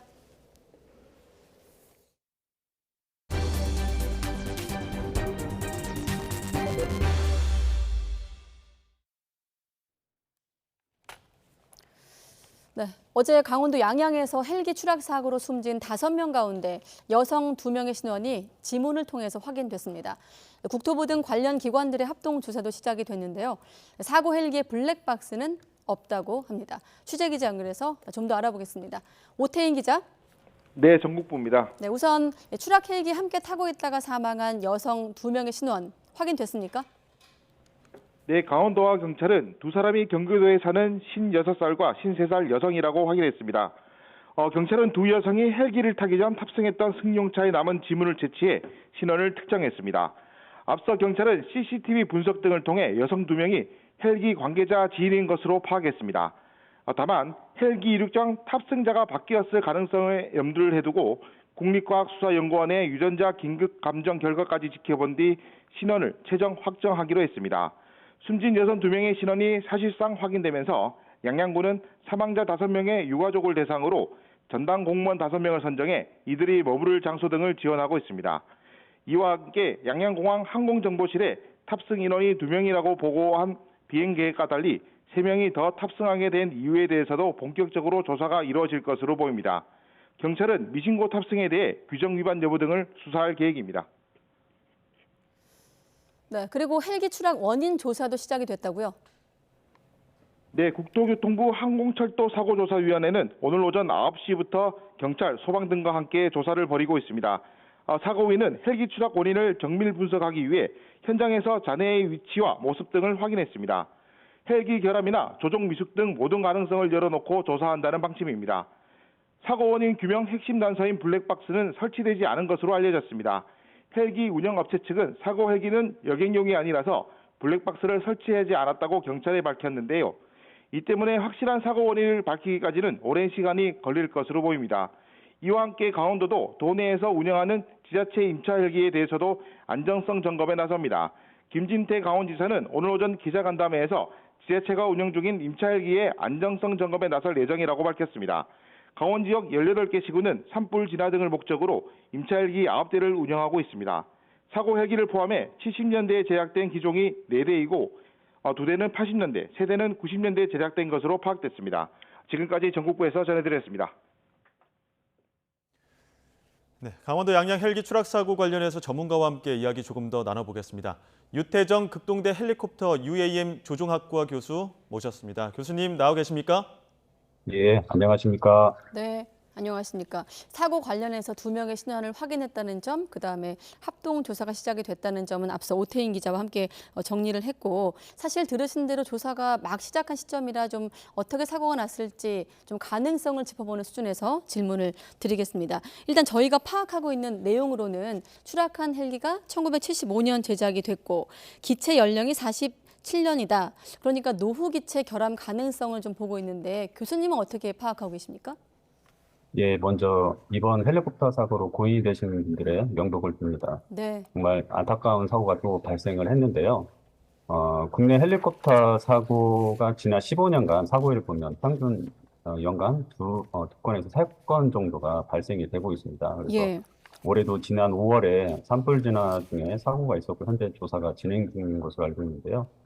통계적으로 보면 한 지난 15년간 발생한 사고하고 준사고 35건 중에 화물 공투하고 산불 진화, 항공 방제 등에서 20건 정도로 해서 한 75%를 차지하는데 네. 이번 사고와 같은 공중 감시 임무 중에 발생한 사건은 3건이 있었습니다. 근데 이제 공중 감시 사고의 직접적인 사고 조사에서 밝힌 원인으로 보면은 조종 상실, 그러니까 조종사가 조종 능력을 상실한 부분하고 그다음에 연료 관리를 잘못해서 연료가 떨어졌어서 사고가 났고 그다음에 주요 부품이 고장이 나서 이제 사고가 난 걸로 조사 결과가 나왔는데요. 네. 그리고 이번 사고와 같이 헬리콥터가 지면에 충돌을 해서 폭발하는 사고를 보면 네.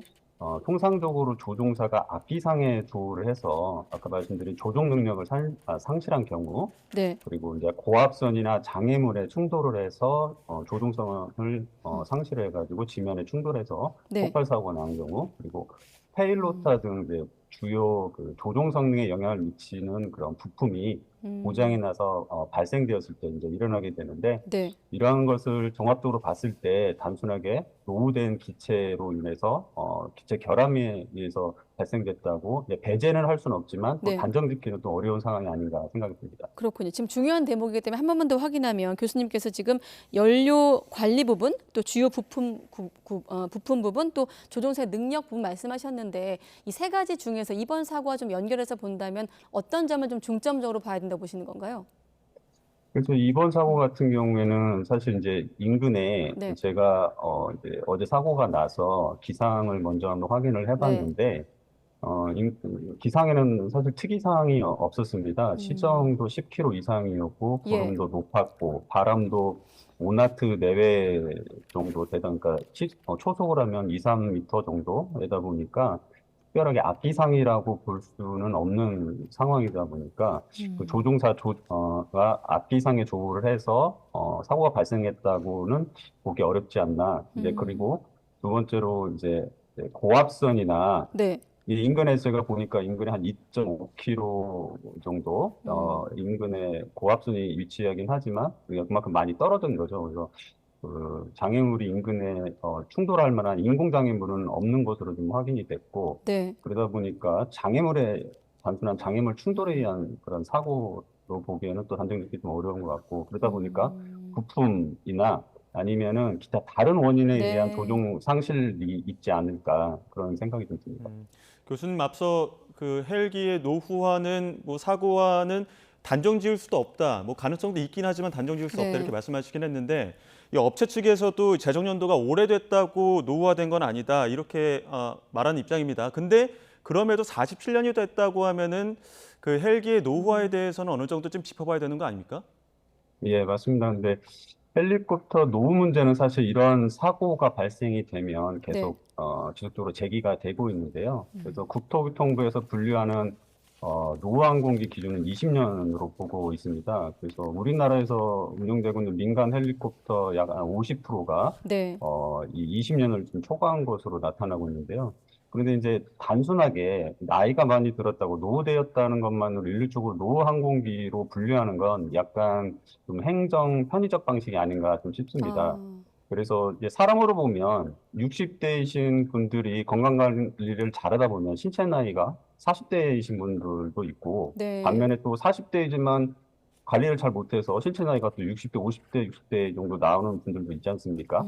그렇기 때문에 항공기도 마찬가지로 관리만 잘하면 네. 기체 나이는 크게 문제가 되지는 않습니다. 근데 다만 네. 항공기가 노후하다 보면 피로가 쌓여서 기체의 주요 그 프레임에 균열이 발생할 수 있다든지 아니면 구조물에 부식이 발생할 수 있기 때문에 그런 기체 구조 내구성에 대한 추가적인 이런 주기적 검사가 필요한 거죠. 그러니까 아까 말씀드렸다시피 건강검진을 하는데 똑같은 건강검진 기준이 아니라 좀 오래된 노후화된 건강검진은 조금 추가적인 기체 결함과 관련된 부식과 관련된 피로와 관련된 그런 부분을 추가적으로 검사를 해서 안정성을 좀 보장할 필요가 있을 것이라고 보입니다. 아, 그렇군요. 건강검진과 신체 나이에 비유하시니까 좀 이해가 좀 쉬운데 이런 부분은 어떻습니까? 지자체가 빌려 쓰는 민간 임차 헬기 72대 가운데 40%가 제작이 40년 넘었다 이런 통계도 있거든요. 안전에 문제가 없는지 이렇게 좀 빌려 쓰는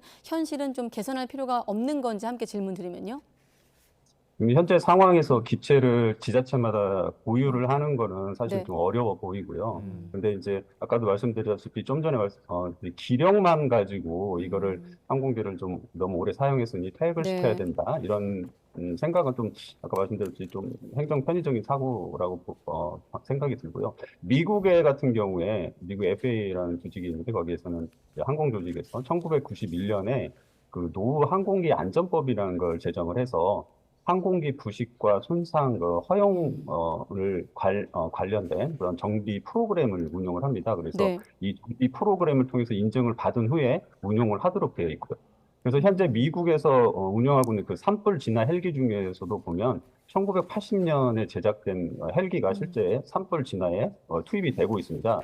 그래서 따라서 단순하게 나이에 따른 퇴역보다는 그 네. 노후 항공기 관리 대책과 프로그램을 좀 제정을 해서 좀 시스템적으로 관리할 필요가 있어 보입니다. 예. 지금 이번 사고 관련해서 현장 감식이나 진상 조사 본격적으로 이루어지고 있는데 그 헬기 그 블랙박스 역할을 할 수 있는 게 없어서 또 이 수사나 뭐 아니면 진상 조사에 좀 어려움을 겪을 것이다 이런 얘기 나오고 있거든요. 어떻게 보십니까? 예, 그 블랙박스라는 것은 비행 자료 죄송합니다. 네. 비행 자료 기록 장치 FDR하고 예. 조종실 음성 기록 장치 CVR 두 가지를 말하는데요. 그 해당 항공기의 경우 기령이 오래되어서 이 법에 그 저촉이 안 되는 그리고 또 국제 항공 노선에 운항을 하지 않다 보니까 필수 사항이 아닙니다, 실제. 그래서 이 항공기에서는 그 블랙박스, 그러니까 일반적으로 말하는 블랙박스를 장착할 의무는 좀 없어 보입니다. 네. 그리고 현재 항공기가 좀 전소된 상태고 조종사와 탑승객 모두 이제 고인이 되신 상황이라 블랙박스마저 없다 보면은 이제 목격자 진술하고 항공기의 그 사고 현장을 가지고만 사고 조사를 해야 되는 상황이라 네. 사고 조사가 쉽지는 않을 것으로 보입니다. 자, 그럼 쉽지 않은 상황에서 일단 확인된 건 블랙박스 설치하지 않았다는 점. 그리고 지금 보면 아까 정원이 18명이라고 했는데 일단 이륙할 때 신고 자체가 좀 규정을 어겼다는 점도 있거든요. 또 이런 점을 좀 포함하면 규정을 어겼냐 안 어겼냐도 들여다볼 부분이 있을까요? 그러니까 조종사가 비행을 하기 전에는 네. 국토부에 그 비행 계획서를 제출합니다. 1시간 네. 전까지 비행 계획서를 제출을 하는데 이거 예전에는 뭐 전화나 팩스를 통해서 제출했는데 지금은 온라인인 인터넷을 통해서 이제 제출을 하고 있는데요. 이번 사고 항공기의 경우에는 제가 알기로는 이제 유선을 통해서 인근공항에 제출한 것으로 알고 있고요.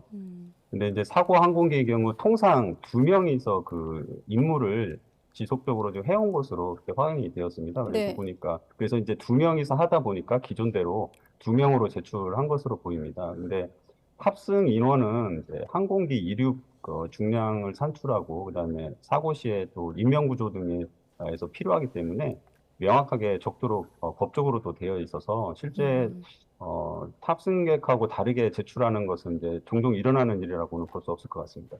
예, 뭐 탑승 인원에 대한 관리 감독도 그렇고 앞서 말씀하셨던 헬기 안전 점검도 그렇고 마지막으로 이런 헬기 사고 재발 막기 위해서 어떤 대책들이 좀 필요하다고 보십니까?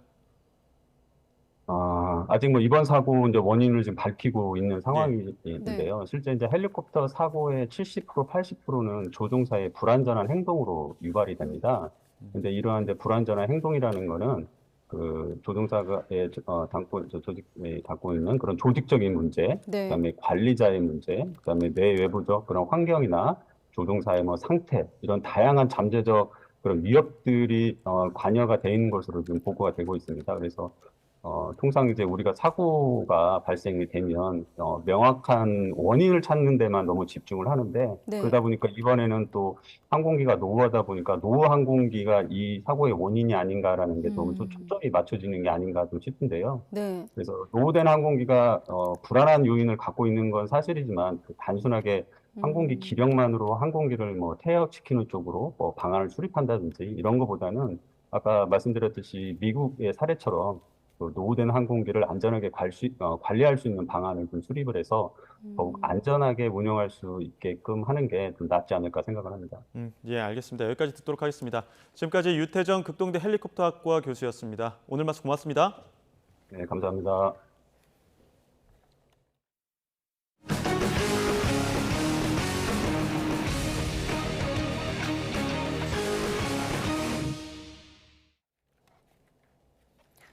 네, 이태원 참사가 발생한 지 한 달이 돼 가고 있습니다. 네, 정부는 지역 경기가 극도로 침체한 서울 용산구를 특별 재난 지역으로 선포했습니다. 이승윤 기자입니다.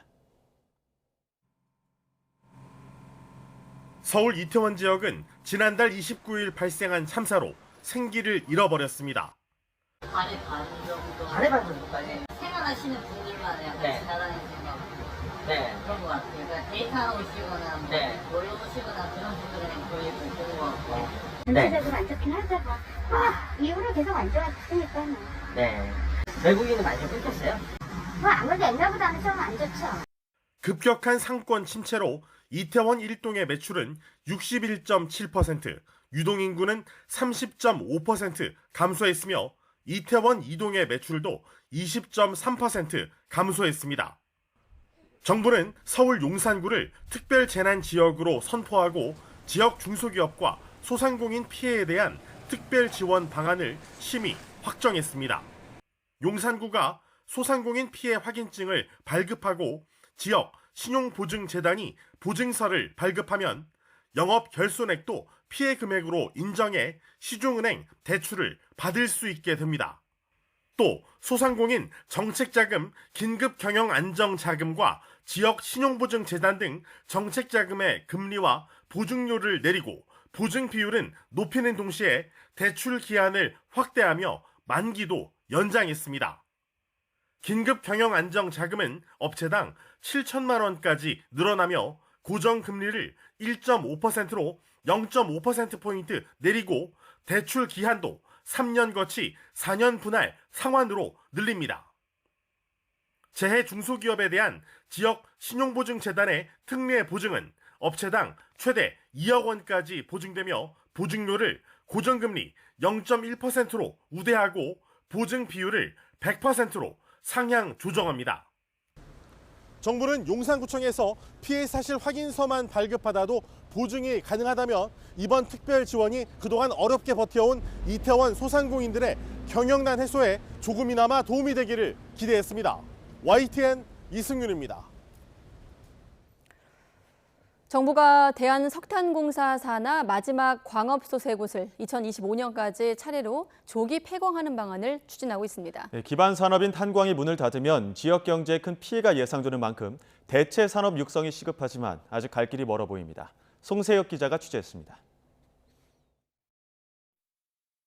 석탄공사 산하 광업소 폐광 예정 시기는 전남 화순이 내년, 태백 장성 2024년, 삼척 도계가 2025년입니다.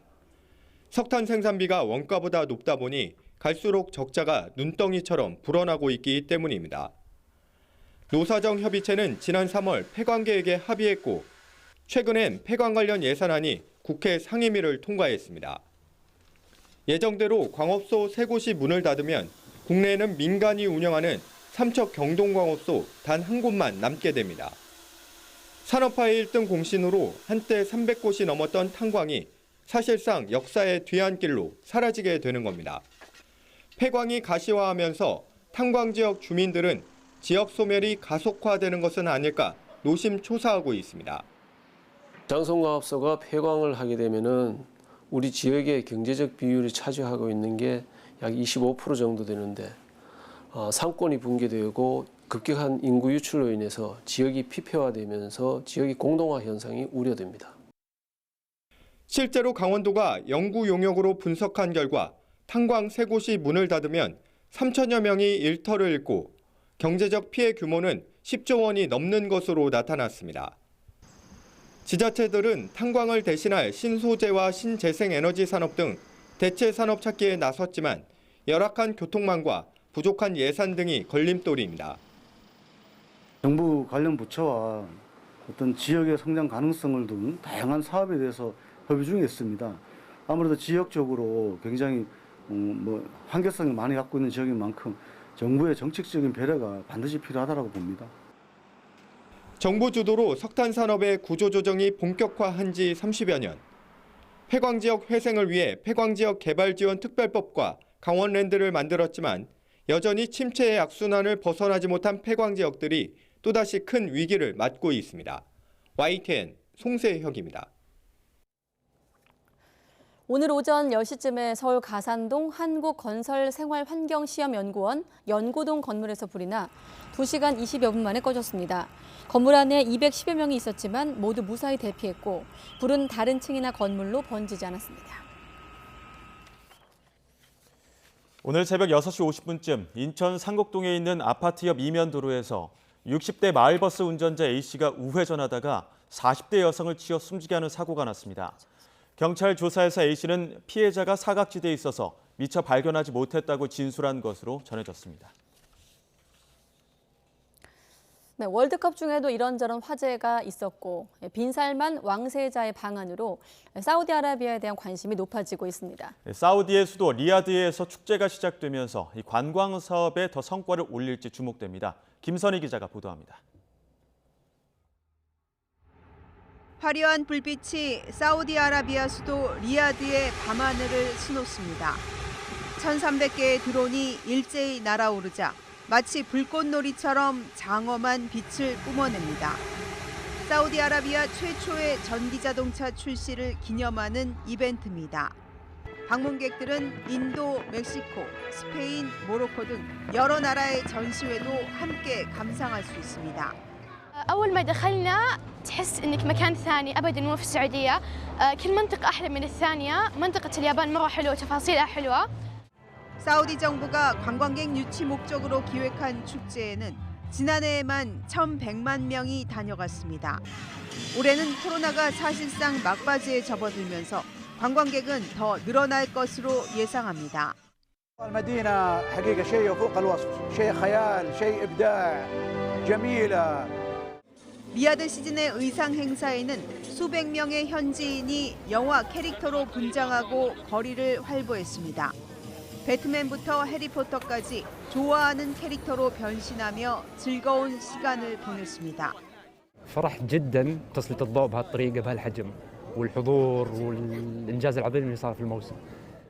지난 빈살만 왕세자의 방안으로 화제를 모았던 1,400조 원 규모의 네옴시티. 사우디의 초대형 프로젝트와 함께 관광 사업에서 새로운 성과를 올릴지 주목됩니다. YTN 김선입니다. 미국 하원 외교위원회 공화당 간사인 마이클 매콜 의원이 우크라이나에 대한 군사적, 경제적 지원이 더 까다로운 검증하에 이루어질 것이라는 입장을 밝혔습니다. 매콜 의원은 다만 우크라이나에 대한 초당적 군사 지원이 필요하다는 입장은 재확인했습니다. 또 러시아의 미사일 공격으로 기간 시설이 계속 파괴되는 우크라이나에 적절한 방공 시스템을 지원해야 한다는 의견을 덧붙였습니다. 오늘 밤 카타르 월드컵 거리 응원에 나서신다면 우비와 우산 그리고 따뜻한 옷차림이 필요하겠습니다. 특히 중부지방에는 밤 사이에 국지적으로 강한 비가 쏟아지겠고요. 기온은 크게 떨어지지 않겠지만 비바람 때문에 쌀쌀하게 느껴지겠습니다. 현재 레이더 화면을 보면 내륙 곳곳으로 산발적인 비구름이 분포해 있습니다. 내일까지 제주 산간에는 120mm 이상, 중서부와 남해안 쪽으로도 최고 70mm의 많은 비가 내리겠습니다. 비구름이 이불 역할을 하면서 내일 아침에는 큰 추위 없겠는데요. 내일 서울의 아침 기온은 8도, 대구는 15도, 울산은 16도로 출발하겠고요. 낮부터는 찬 공기가 밀려오며 다시 추워지겠습니다. 내일 서울의 한낮 기온은 8도에 머물겠고요. 대구는 15도, 울산은 18도, 부산은 19도를 보이겠습니다. 주 중반부터는 영하 10도 안팎의 강추위가 찾아올 전망입니다. 지금까지 날씨 정보였습니다. 가장 빠른 종합 뉴스 뉴스큐 마치겠습니다. 이어서 이브닝 뉴스가 방송됩니다. 시청해주신 여러분 고맙습니다.